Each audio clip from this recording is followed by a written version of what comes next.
अस्सलामुअलैकुम वरहमतुल्लाहि वबरकातुहू। Welcome back to our channel. Video start करने से पहले किसी को भी मेरे वीडियोस पीपीटी या पीडीएफ फॉर्म में चाहिए तो प्लीज मेल करिए, और कोई सजेशन, कोई डाउट या कोई टॉपिक आपको वीडियो में चाहिए प्लीज कमेंट करिए। And thank you so much जिन्होंने भी आज तक कमेंट किए हैं। यस, साइंस के लिए जो लोग पूछते हैं तो साइंस के वीडियो के लिए थोड़ा टाइम लगेगा, लेकिन अगर आपको कोई पर्टिकुलर क्वेश्चन में प्रॉब्लम है तो आप कमेंट या मेल करिए, उसका जवाब मैं जरूर दूंगी इंशाल्लाह। और आज जो है हम 10th स्टैंडर्ड का पॉलिटिकल साइंस का जो है फर्स्ट चैप्टर दस्तूर की पेशरफत पढ़ने वाले हैं। तो चलिए स्टार्ट करते हैं। दस्तूर ने भारत को एक मजहबी गैर जानिबदार जमहूरी अवामी हुकूमत बनाया है। शहरियों को इंसाफ दिलाने और उनकी आज़ादी को बरकरार रखने के मकसद से दस्तूर में जरूरी और अहम पेशबंदी की गई है। समाजी इंसाफ और मसावत पर मुबनी एक तरक्की याफ्ता समाज तामीर करना एक अहम वसीला दस्तूर है। जैसा कि सब जानते हैं, भारत को जो है 15 अगस्त 1947 को अंग्रेजों की गुलामी से आज़ादी मिली थी, लेकिन उस वक्त भी जो है भारत पर अंग्रेजों का कानून था। तो भारत ने 26 जनवरी 1950 को अपना खुद का कानून जो है नाफिज किया, और उसके बेस पर जो है भारत की जो हुकूमत है वो एक मजहबी गैर जानिबदार हुकूमत, यानी वो किसी भी मजहब के फेवर में नहीं है, और वो जो है अवामी हुकूमत बनाया गया है जिसमें जो है शहरियों को इंसाफ दिलाने और उनकी आज़ादी को बरकरार रखने के मकसद से कई तरह के कानून बनाए गए हैं। और समाजी इंसाफ और मसावत जो है वो उस दस्तूर का अहम मकसद है, और उसकी बिना पर जो वो एक नए भारत की तामीर करना चाहते हैं। अब 26 जनवरी 1950 से हुकूमत का जितना भी काम है वो दस्तूर के मुताबिक होता गया, और उस दस्तूर के मुताबिक चलते हुए जो भारत में जो इतने सालों में 70-72 सालों में जो तब्दीलियां आई है और जमहूरियत जो वुसअत बढ़ी है उसकी, तो वो जो है उसके बारे में हम इस चैप्टर में पढ़ेंगे, जिसमें पहला जो पॉइंट है वो होगा जमहूरियत और सियासी पुख्तगी। महज जमहूरी तर्ज हुकूमत इख्तियार कर लेना काफी नहीं है, बल्कि उसके मुताबिक अमल भी होना चाहिए, तभी जमहूरियत समाजी जिंदगी का एक अटूट हिस्सा बनती है। इस तर्ज हुकूमत के मुताबिक हमारे मुल्क में अवाम को बराह रास्त नुमाइंदगी देने वाली पार्लियामेंट, रियासती विधानसभा और मकामी हुकूमती इदारे वजूद में आए, और अवामी शमूलियत और सियासी मुकाबला आराई की बिना पर भारत में जमहूरियत को जबरदस्त कामयाबी हासिल हुई है। यानी कि सिर्फ बोल देने से आपका मुल्क जमहूरी मुल्क नहीं बन जाता है। जो कुछ भी आपने दस्तूर बनाया है उस पर अमल करना चाहिए। अमल करेंगे तभी जो है जमहूरियत हमारी जिंदगी का, हमारे मुल्क का हिस्सा बन जाएगी, हमारा मुल्क जमहूरी मुल्क कहलाएगा।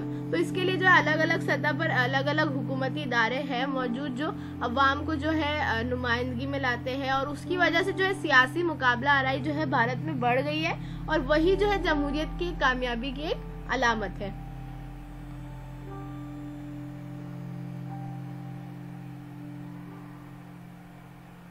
मुकर्ररा मुद्दत के बाद होने वाले आज़ादाना और मुनसिफाना इंतखाबात भारतीय जमहूरियत की कामयाबी की अलामत है।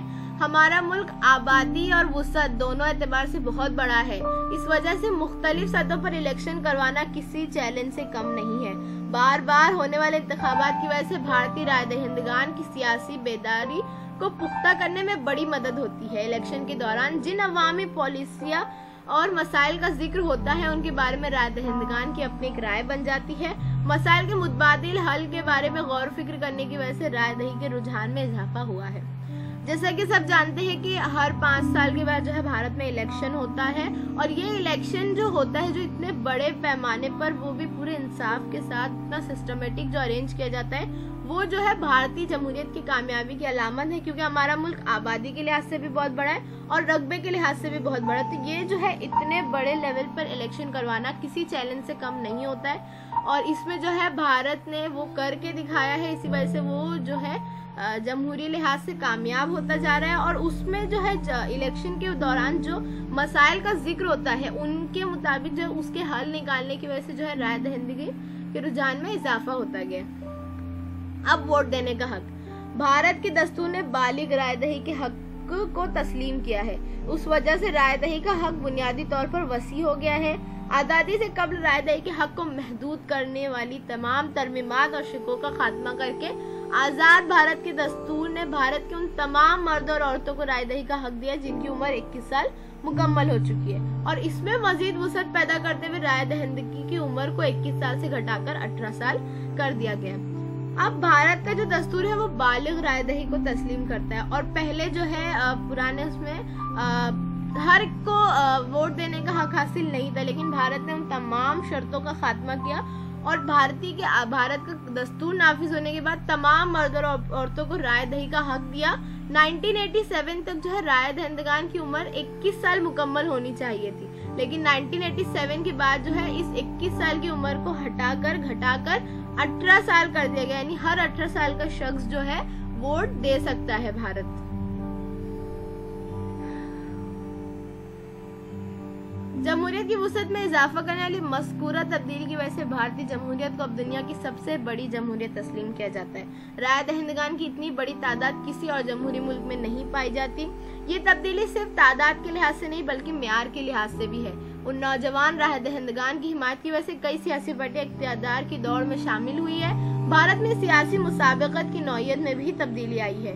लोगों की ख्वाहिशात और तवक्कुआत की नुमाइंदगी करने की गर्ज से आज कई सियासी पार्टियां इस मुकाबले में उतर आई है।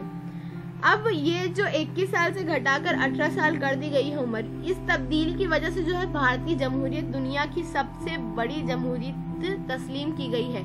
बिगेस्ट डेमोक्रेटिक कंट्री जो है भारत को तस्लीम किया गया है। और ये जो है इतनी बड़ी तादाद में इलेक्शन कराना, किसी और जमहूरी मुल्क में इतनी बड़ी तादाद ही मौजूद नहीं है और उतना मियार भी मौजूद नहीं है। और जैसे इतने बड़े पैमाने पर इलेक्शन होता है, इतने नौजवान उसमें शामिल होते हैं, उसकी वजह से जो है सियासी मुकाबला आराई भी जो है बढ़ गई है, लोगों की ख्वाहिशात भी बढ़ जाती है।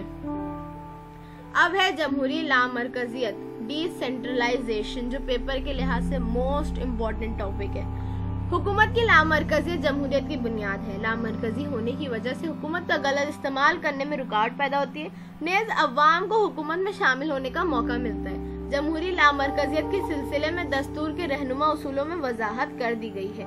रहनुमा उसूलों में दर्ज है कि मकामी सतह के हुकूमती इदारों को ज्यादा इख्तियारात देकर सही मानों में जमहूरियत कायम करने की कोशिश की जाए। अब डिसेंट्रलाइजेशन यानी एक जगह एक सेंटर ना रखा जाए उसका, यानी कि एक ही जगह से हुकूमत ना करते हुए उसको जो है अलग अलग लेवल पर बांट दिया गया है। जैसे एक बड़े पैमाने पर जो है कैपिटल हमारी न्यू दिल्ली में हुकूमत है, फिर उसको स्टेट वाइज बांट दिया गया है, फिर जिले रियासत के लिहाज से जो अलग अलग सतहों पर जो है अलग अलग हुकूमती इदारे कायम किए गए हैं। और उसमें जो है दस्तूर में उसकी वजाहत कर दी गई है कि इनको जो है ज्यादा से ज्यादा इख्तियारात दिए गए हैं। और इसमें जो है सबसे बड़ी कोशिश जो भारत ने की है वो 73rd एंड 74th तरमीम में जो है उसने ना सिर्फ मकामी हुकूमती इदारों को दस्तूरी तौर पर तस्लीम किया, बल्कि उन इदारों को अलग अलग लेवल पर जो हुकूमती इदारे हैं उनको ज्यादा से ज्यादा इख्तियारात भी दिया, जिसकी वजह से जो है हुकूमत में जो गलत काम होता है, उसका गलत इस्तेमाल हुकूमत का जो होता है, उसमें जो है रुकावट पैदा होती है।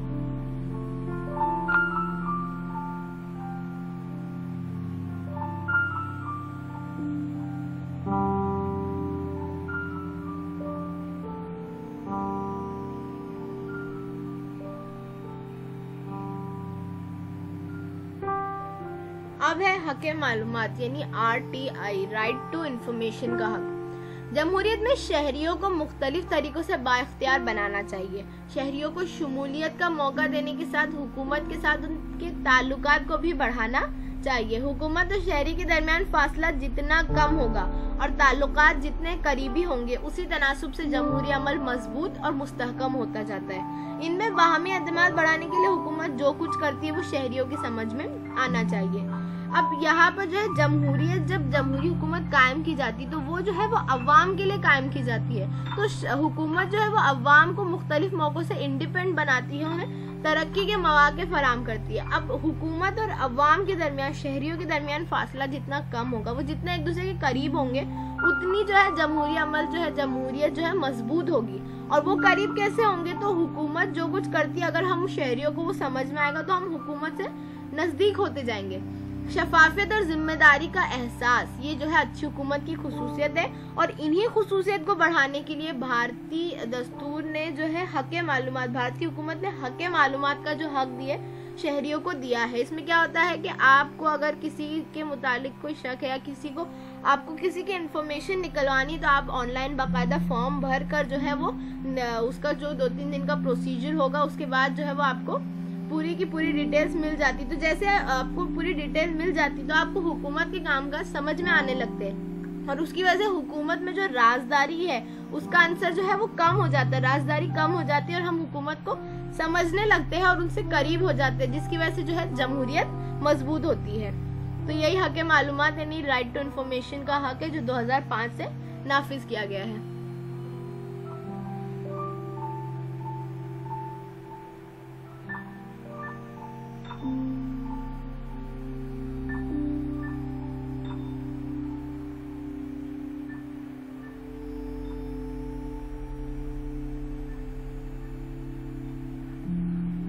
अब है क्या आप जानते हैं हुकूके असास नुक्ता नजर यानी राइट बेस्ड अप्रोच। आज़ादी के बाद 1947 के बाद जो है भारत को जमहूरी मुल्क बनाने के लिए कई तरह की इस्तिलाहात की, अलग अलग स्कीम, अलग अलग चीज़ों को नाफिज किया, और उस वक्त जो है शहरियों को इस्तिफादा कुनंदगान यानी फ़ायदा मतलब शहरियों से फ़ायदा हासिल करने की हैसियत से देखा जाता था। लेकिन पिछली चंद दहाइयों से जब भारत ने एक हद तक तरक्की कर लिया है तो वो जो है उन चीज़ों को वो शहरियों के हक के तौर पर देखा जाने लगा, यानी जो कुछ भी फलाह बहबूद वो करता था, जो कुछ भी सहूलतें थी, वो अब जो है शहरियों का हक बन गया है। और इसी वजह से हिंदुस्तान में जो है मालूमात, तालीम और ग़िज़ा का तहफ़्फ़ुज़ जैसे हक दिया गया है। अब है समाजी इंसाफ और मसावात, जो हमारे दस्तूर का मकसद है और बहुत ज़्यादा इम्पोर्टेंट टॉपिक है, और इन्हीं दो अक़दार के बेस पर जो है एक नया समाज, एक नया हिंदुस्तान तामीर करना जो है हमारा मकसद है, और उसी के मुताबिक जो दस्तूर में वजाहत की गई है उसी से हम बढ़े चले जा रहे हैं। समाजी इंसाफ कायम करने से मुराद जिन समाजी उमूर की वजह से लोगों के साथ नाइंसाफी की जाती है उनको खत्म करना, और इस बात पर जोर देना कि फर्द की हैसियत से सबका दर्जा मसावी है। जात पात, मजहब, जबान, जिन्स, जाय पैदाइश, नस्ल, दौलत वगैरह की बुनियाद पर आला अदना की तफरीक ना करना और तमाम लोगों को तरक्की के मसावी मौके फराहम करना इंसाफ और मसावत का मकसद है। समाजी इंसाफ यानी समाज में जो कुछ भी लोग हैं, जो कुछ भी चीज़ें हैं जो नाइंसाफी फैलाती है उसको ख़त्म करना, और ये बात फैलाना कि फ़र्द के हैसियत से, इंसान की हैसियत से सब लोग जो है मसावी है। अलग अलग बेस पर जो ज़ात पात, ज़बान के बेस पर अलग अलग तरह से अमीर और गरीब की तफरीक होती है वो सब कुछ जो ख़त्म करना, और उसके बाद जो है सभी को तरक्की के मसावी मौके फराहम करना, ये जो है इंसाफ और मसावत का मकसद है। और इसी से जो है भारत तरक्की कर सकेगा। जब पूरा मुल्क तरक्की करेगा तभी मुल्क की तरक्की होगी और मुल्क का नाम होगा। किसी एक सतह पर एक शोबे में तरक्की हो जाने से नहीं होता है। जब तक सब एक साथ मिलकर मदद नहीं करेंगे, तरक्की नहीं करेंगे, तब तक जो है मुल्क आगे नहीं बढ़ेगा। अब समाजी इंसाफ और मसावत कायम करने के लिए समाज की तमाम सतहों पर कोशिश करने की जरूरत है। जैसा मैंने कहा, जमहूरियत में सब लोगों की शमूलियत को मुमकिन बनाने के लिए समाज के तमाम तबकात को बुनियादी धारे में लाना होगा, यानी उन्हें आगे बढ़ाना होगा। और दरअसल जो है जमहूरियत तमाम समाजी तबकात को समो लेने का, अपने अंदर ले लेने का अमल है, और सबको अपने अंदर ले लेने की, जज्ब करने की, एक साथ लाने वाली जो जमहूरियत होती है, जो तमाम तबकात को एक साथ लाती है, उसी से जो है समाज में तसादुम, फितना, फसाद, ये सब जो है प्रॉब्लम्स कम होती है। और इसके नज़रिए के मुताबिक हमारे मुल्क में कई सारी कोशिशें की गई है जो हम इंशाल्लाह भी आगे पढ़ेंगे।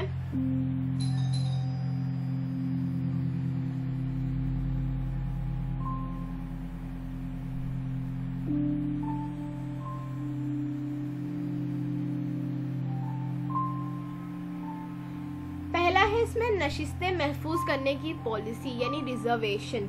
इंसानों का जो ग्रोह या समाजी तबका तालीम और रोजगार के मौके से तवील अरसे से महरूम है, उनके लिए नशिस्तें महफूज करने की पॉलिसी इख्तियार की गई है। उस पॉलिसी के तहत दर्ज फहरिस्त जातों और जर्ज फहरिस्त जमातों, कबाइल के लिए तालीम और सरकारी मुलाजिमतों में कुछ नशिस्तें महफूज रखी जाती है। इसी तरह दीगर पसमानदा तबकात के लिए भी महफूज नशिस्तों का इंतजाम किया गया है। अब समाज में जो है हर एक को मसावी मौके नहीं हासिल होते हैं, तो समाज का जो ग्रोह या कोई तबका अगर तालीम और रोजगार के मौकों से महरूम है तो उनके लिए सरकार ने ये डाला है, जैसे कुछ निचली जात के, निचले कबाइल जो होते हैं, आदिवासी कबाइल, उनको जो है तमाम चीज़ों में मौके नहीं हासिल हो पाते। तो जो तालीम और सरकारी मुलाजमत है, इसमें जो है सरकार कुछ % हिस्सा इन लोगों के लिए रख देती है।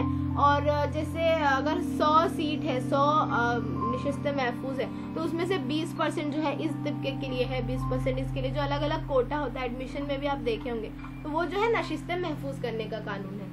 अब दर्ज फहरिस्त ज़ातों और दर्ज फहरिस्त कबाइल पर होने वाले मुजालिम से तहफ़्फ़ुज़ का कानून, समाजी इंसाफ और मसावत कायम करने के नज़रिए से ये जो है एक अहम कानून है। और इस कानून के लिहाज से जो ऊंची जात वाले निचली जात वालों पर जो जुल्म करते हैं, अलग अलग कबाइलों के साथ जो जुल्म होता है, उस पर जो है पाबंदी आयद की गई है। और अगर जुल्म होने की सूरत में आप पकड़े गए तो उसके लिए जो है सजा भी मुकर्रर की गई है। अब अक़लियतों की बाबत पेशबंदी। अक़लियत यानी माइनॉरिटी, किसी समाज में जो लोग जो है कम ताकत में पाए जाते हैं, वो अक़लियत होती है। हिंदुस्तानी दस्तूर ने अक़लियतों के लिए कई इंतजामात किए हैं और अक़लियतों को तालीम, रोजगार के मौके मुहैया करने के लिए भी हुकूमतों ने कई स्कीम निकाली है और उस पर अमल भी किया है। जात पात, मजहब, नस्ल, जबान, इलाके वगैरह की बुनियाद पर तफरीक करने की पाबंदी भी आयद की है। और इन बंदोबस्त के हिसाब से अक़लियतों को जो है कुछ हुसूल हुकूक हासिल हुए हैं, जिसमें पहला है इस्तेहसाल की मुखालिफत का हक, यानी उन पर जो है जुल्म तशद्दुद होता है तो उसकी मुखालिफत का हक, आज़ादी का हक, उनकी तहजीबों व तालीमी हुकूक, यानी वो अपनी तहजीब मनाए, अपनी तहजीब के साथ रहे, तालीम हासिल करे, और मसावात का हक यानी इक्वालिटी, ये जो है अक़लियतों को हुकूक हासिल हुए हैं। अब सबसे इम्पोर्टेंट, ख़वातीन से मुतालिक कवानीन और नुमाइंदगी से मुतालिक पेशबंदी। आज़ादी मिलने के बाद से ही जो है ख़वातीन को बाइख्तियार, ख़वातीन को इंडिपेंडेंट बनाने की कोशिश जो शुरू कर दी थी, और ख़वातीन की नाख्वानदगी दूर करना, ख़वातीन को तालीम दिलाकर उनको तरक्की के भरपूर मौक़े फराहम करने के लिए जो सिर्फ कौमी लेवल पे, भारत लेवल पे नहीं बल्कि इंटरनेशनल लेवल पर जो है ख़वातीन के मसाइल पर डिस्कशन हुआ। और उसके बाद जो है ख़वातीन के लिए कुछ कवानीन बनाए गए, जैसे बाप और शौहर की जायदाद में मसावी हिस्सा, फिर जहेज मुखालिफ कानून और जिनसी इस्तेहसाल के खिलाफ कानून, यानी जो मर्द और औरत का जो तफरीक है उसके खिलाफ कानून, और घरेलू तशद्दुद यानी डोमेस्टिक वायलेंस, जो घर में जो है उन पर तशद्दुद किया जाता है, मारपीट जाती है, उसके खिलाफ कानून।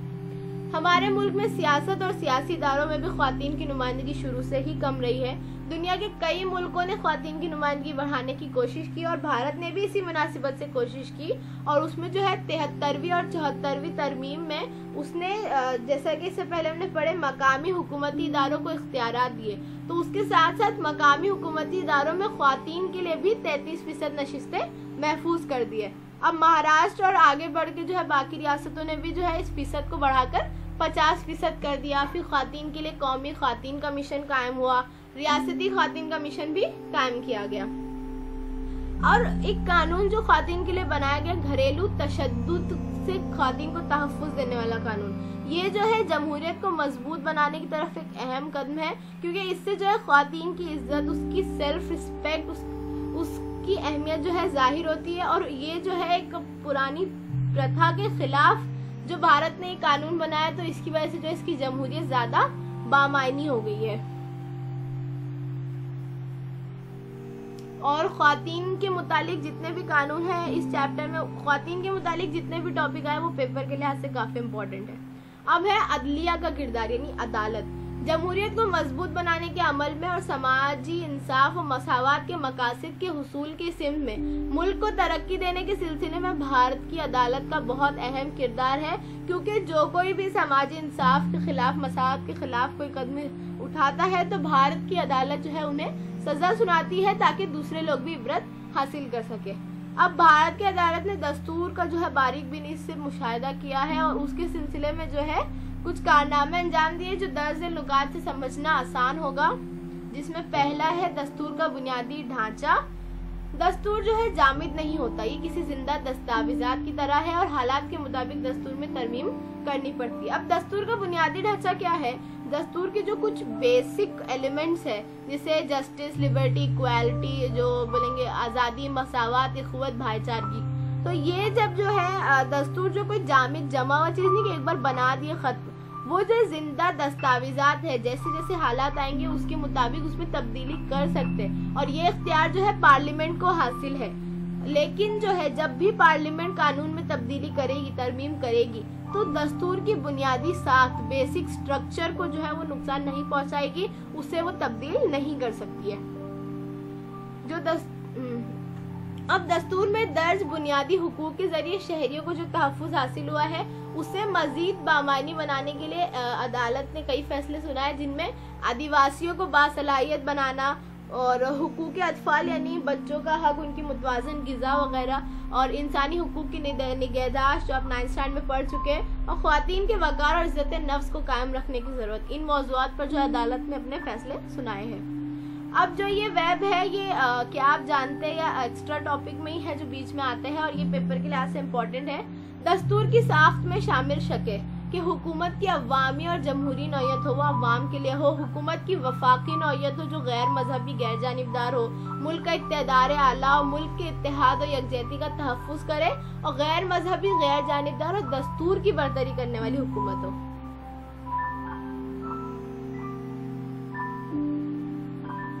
और ये एक वेब है अच्छी हुकूमत की खुसूसियात, जो इंसाफ पर मुबनी हुकूमत हो, मुअस्सिर हो, फ़ाल हो यानी काम में एक्टिव हो, शफाफियत हो उसमें, सरकारी निज़ाम और फैसले के अमल में जो है वो अवाम को भी शामिल करे, जवाबदेह हो, अवाम से जो है ज़्यादा पेचीदा ना हो, अवाम को हर एक सवाल का अपने जवाब दे खुलकर और जिम्मेदारी का एहसास रखे। तो इस चैप्टर के क्वेश्चन आंसर इंशाल्लाह आज या कल में ज़रूर आएंगे। उम्मीद है आपको चैप्टर समझा होगा। कोई भी कंफ्यूजन होगी तो प्लीज़ कमेंट करिए, मैं ज़रूर जवाब दूंगी। Thank you for watching. Like, comment, share and subscribe to my channel. Thank you, bye bye.